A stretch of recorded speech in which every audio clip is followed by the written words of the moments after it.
Ang programang ito ay rated SPG. Striktong patnubay at gabay ng magulang ang kailangan. Maaaring may masiselang tema, lengguwahe, karahasan, sexual, horror o droga na hindi angkop sa mga bata. Dahil sa kasamaan ni Congressman na talagang porsigido itong si Black Rider na makamit ang hustisya nila ni Vanessa. Dito na nga ay talagang sinugod ni Vanessa itong kapatid ni Hector na kung saan napakasing sama at talagang isinumbong ito ng isang lalaki at talagang sinugod na ito at talagang sinabunutan niya.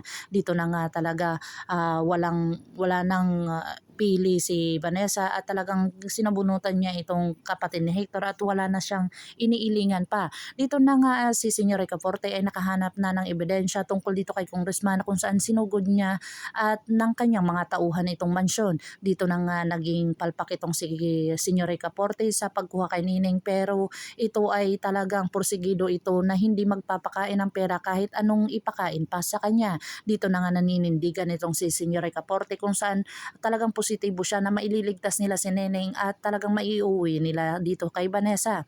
Dito na nga si Black Rider ay talagang prosigino na malaman ang katotohanan.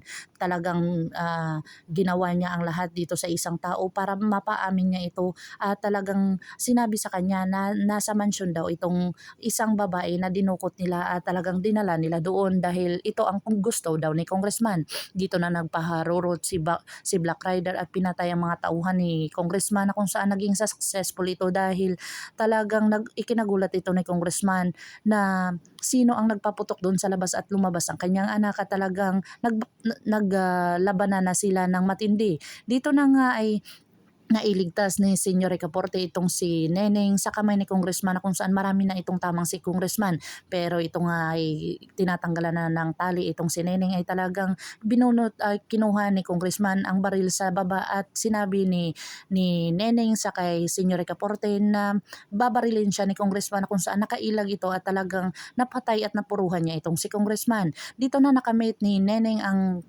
katarungan na kung saan ang hustisya nito at talagang nakauwi na siya sa kanyang pamilya. Dito na nga ikakasaya ni Vanessa at ang kanyang ama dahil nakita at makakasama na nila itong si Neneng sa kanilang buhay at bagong taon. Pakakabangan natin ang mga susunod pa na episode ng Black Rider. Kung bago lang po kayo sa aking channel, please like, share, and subscribe para ma-update po kayo sa mga susunod pa. Yun lamang po at maraming salamat.